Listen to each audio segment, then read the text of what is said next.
if you have, and this is very, very serious, if you have any problem with your parents, you need to fix it. This is one of the great sins, major sins, to have a quarrel with your parents or to have a conflict with your parents. Go and seek forgiveness, sort it out. Or it might be siblings, or it might be a relative, or it might be a friend. In the hadith, the Prophet sallallahu alaihi wasallam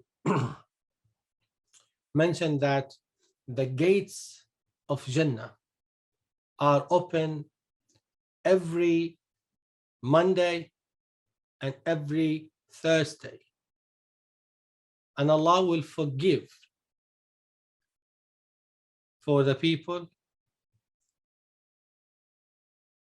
if they associate nothing with him, i.e. for the believers, Allah will forgive them, unless if there are two people, they have grudges against one another, they have a conflict between them, then Allah will say to the angels,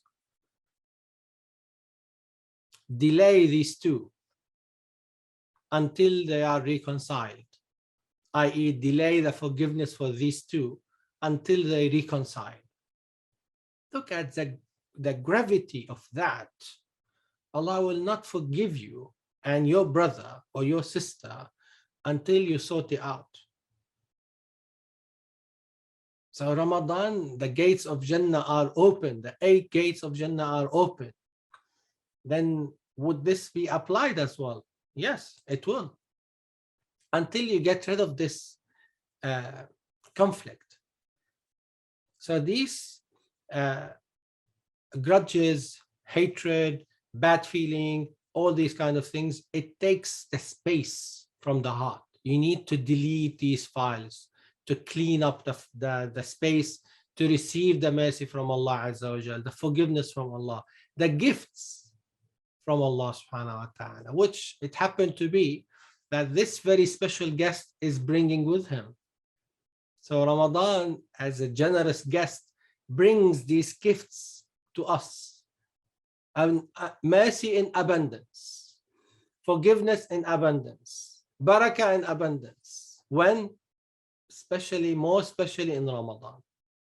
It doesn't mean we don't have mercy and forgiveness and so on outside Ramadan. Definitely we do. But Ramadan is the time to increase and multiply the forgiveness from Allah subhanahu wa ta'ala, the mercy from Allah Azza wa Jal, the gifts from Allah subhanahu wa ta'ala. As in the hadith, the Prophet sallallahu alayhi wa sallam says, throughout the year, your Lord has gifts and he keeps showering you with these gifts. So go and seek it. So Ramadan is the time to go and seek the gifts from Allah subhanahu wa ta'ala. But the more we have purity in our hearts, the more we can accommodate and benefit from these gifts from Allah Azza wa Jal. The less we have purity in our hearts, the less we can get these forgiveness from Allah Azza wa Jal and mercy and barakah and so on and so forth. So this is why our target should be, we need to purify our hearts, where the good intention is, where the bad intention is, where the sincerity is, where the betrayal is. So we need to get our hearts sorted.